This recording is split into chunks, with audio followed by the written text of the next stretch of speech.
ইসরায়েলের নজিরবিহীন হামলার পরই নড়ে চড়ে বসে বিশ্বনেতারা। তারই অংশ হিসেবে কয়েক ঘন্টার মধ্যেই জরুরি অধিবেশন ডাকে জাতিসংঘ নিরাপত্তা পরিষদ। সেখানে ইরানের বিরুদ্ধে নানা নালিশ তুলে ধরে ইসরায়েল। রোববারের ওই অধিবেশনে তেহরান পারমাণবিক সক্ষমতা অর্জনের দিকে দ্রুত এগিয়ে যাচ্ছে বলে অভিযোগ তোলেন জাতিসংঘে নিযুক্ত ইসরায়েলি স্থায়ী প্রতিনিধি গিলাদ এরদান।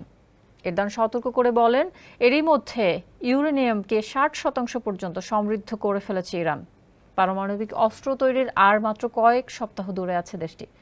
তার এই জোরালো অভিযোগের পর তবে কি এবার পারমাণবিক ইস্যুতে ফেঁসে যাচ্ছে ইরান? বিস্তারিত জানাচ্ছেন মাহমুদ সোহেল। পারমাণবিক সক্ষমতার ইস্যুতে ইরানকে নিয়ে ইসরায়েলের তির্যক মন্তব্য উত্তেজনার পারদ তুঙ্গে তুলেছে। দেশ সেরা প্রযুক্তিপূর্ণ শপ স্টারটেক আছে 19 আউটলেট ও 64 জেলায় ডেলিভারি। Visit startek.com.bd। যুক্তরাষ্ট্র, ইসরায়েল সহ ইরান বিরোধী রাষ্ট্রগুলো তৎপর হয়ে উঠেছে। এমন এক বাস্তবতায় ইরানের পারমাণবিক স্থাপনাগুলোতে হামলার আশঙ্কা দেখা দিয়েছে। জাতিসংঘের অধিবেশনের পর এই হামলার আশঙ্কা করেছেন সংস্থাটির পরমাণু পর্যবেক্ষণ সংস্থার প্রধান। তার মতে ইসরায়েলের পরবর্তী টার্গেট হতে পারে এটি। আন্তর্জাতিক পারমাণবিক শক্তি সংস্থা IAEA তাৎক্ষণিক প্রতিক্রিয়ায় জানায়, মঙ্গলবার ইরানি স্থাপনাগুলো আবারও পরিদর্শন করবে তারা। IAEA এর মহাপরিচালক রাফায়েল গ্রোসি বলেছেন, নিরাপত্তার কারণে ইরান রবিবার তাদের পরমাণু স্থাপনা বন্ধ করে দেয়। সোমবার আবার তা চালু করেছে। তবে পরিস্থিতি স্বাভাবিক না হওয়া পর্যন্ত পরিদর্শকরা দূরত্ব বজায় রেখে সাবধানে কাজ চালিয়ে যাবে। ইরানের পরমাণু স্থাপনায় ইসরায়েলের হামলার শঙ্কা সম্পর্কে জানতে চাইলে গ্রোসি বলেন, জাতিসংঘ বিষয়টি নিয়ে উদ্বিগ্ন। এক্ষেত্রে তিনি ইসরায়েলকে চরম সংযম দেখানোর আহ্বান জানান।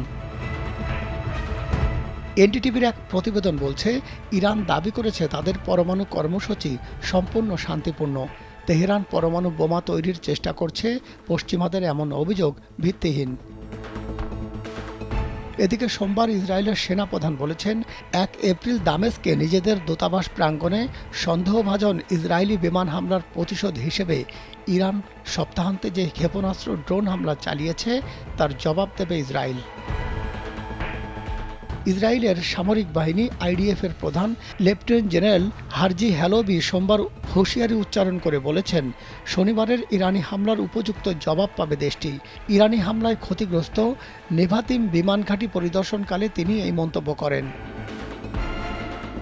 IDF প্রধান আরও বলেন, ইরান চেয়েছিল ইসরায়েল রাষ্ট্রের কৌশলগত সক্ষমতার ক্ষতি করতে, তবে এমন কিছু তারা আগে কখনো করতে পারেনি। মাহমুদ সোহেল, কালবেলা।